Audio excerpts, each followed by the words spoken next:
Hey everybody, welcome to Stoveside Chats. My name is Chad Blackwelder and welcome to my kitchen. And welcome also to my mom, Kathy Blackwelder. She's here with me today. We're gonna be cooking this quick holiday meal, her sweet potato souffle with North Carolina turkey schnitzel and a quick little salad. If you wanna know how to make it, stick around.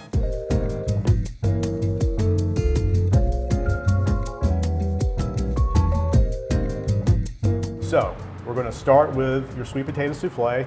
We went ahead and got a head start on these. Right, so we started these in boiling water and they cook for about an hour. I'm gonna peel this one, Mom. If you wanna kind of give a little bit of a breakdown of what this dish is exactly. This is a sweet potato souffle, and many years ago, my good friend Linda Coleman Matthews' mother started cooking this, I'm sure 30-some years ago. And Mabel Matthews was really my second mother. I loved her dearly and could not wait for Thanksgiving and Christmas so I could taste this. So as an adult, I started cooking it for my family. And I guess we've been cooking it ever since. So this is essentially 4 cups of mashed sweet potato. And it's a very simple, easy recipe. Whole milk, 3 beaten eggs, and I'm using coconut sugar instead of brown sugar. I like the flavor more, it's more of an intense flavor, and actually it's a healthier sugar for you to use. That's right. And a little bit of vanilla. My favorite, and something I found out about probably about a year ago, is this Vietnamese cinnamon. This has been a staple, really, as a side dish in our house for many years. Now for the candied part, we're going to use half a cup of brown sugar and a half a cup of coconut sugar again. I have coconut, 1/3 cup of flour, and pecans. So this is another half stick of melted butter. It's more or less like a candy topping. Yeah, but it gives a great texture against the softness of the sweet potatoes. And you really want to blend it in till everything is moist. And that doesn't take long at all. It takes about 35 minutes to cook. You want it to cook through or get it heated and kind of a crunchy topping. And we're using these beautiful North Carolina pecans we got from the farmer's market, North Carolina sweet potatoes, obviously.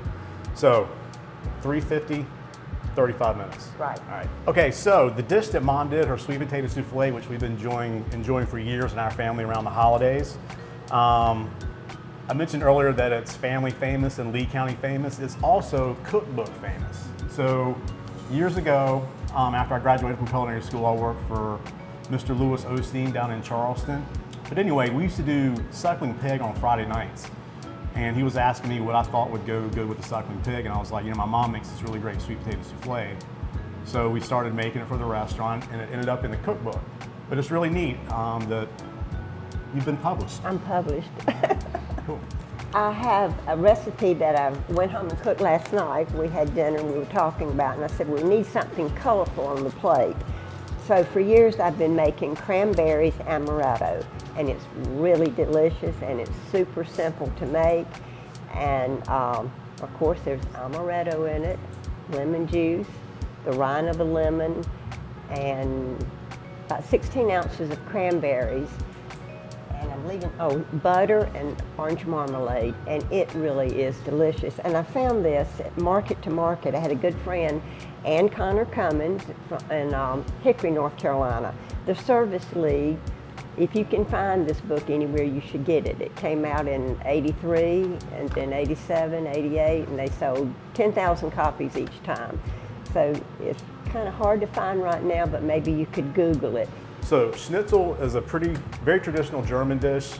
You see it done with pork, veal, chicken. We're using turkey today, but it's boneless, skinless cutlets that you're gonna pound out, and they're gonna take through a 3-step breading process, which if you've watched Stoveside Chats before, you've seen us do that. Quickly show you guys how easy this is. We're just going to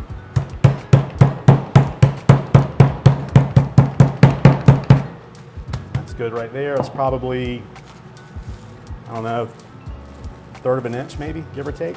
So the idea behind this is the turkey is wet, right? So we've got to dry it in the flour so the wet egg will stick to it, so the dry breadcrumbs will stick to it. Start with the dry. You want to make sure it's completely coated. And I'm actually doing this gluten-free for Mom today.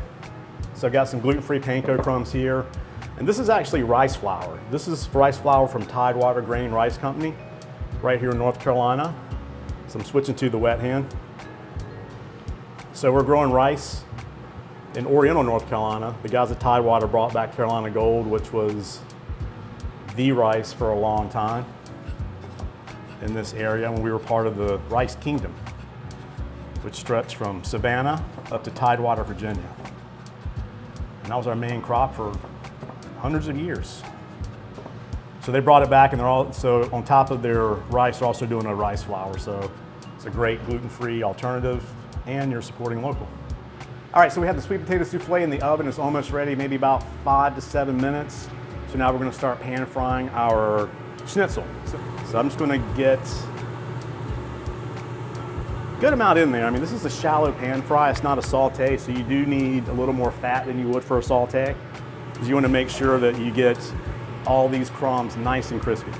So as I'm adding these cutlets to it, I'm gonna kind of raise my heat a little bit, because as you're adding, ideally, even room temp cutlets is gonna bring down the temperature of your oil. So we can see we're starting to get a little bit of a brown crust on the edges. And again, these don't take long at all. I'd say probably 7, 8 minutes total on these. About 3 or 4 minutes per side. Anytime you're pan frying or sauteing something, and you can see like the fat is still kind of bubbling on the outside, it's a good time to season. The salt will adhere really well to the cutlets at that point.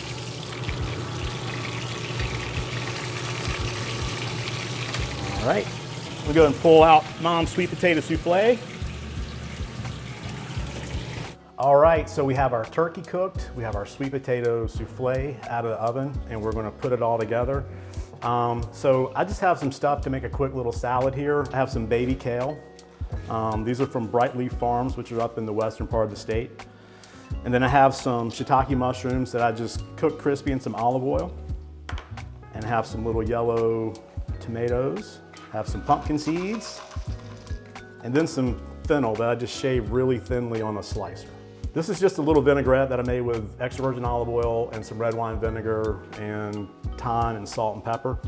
So we'll just lightly dress that. Okay, so we'll start with our cutlet here.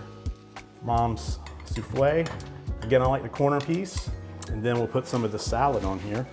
We've got some of Mom's cranberry amaretto. And then we're just gonna just kind of dot this around.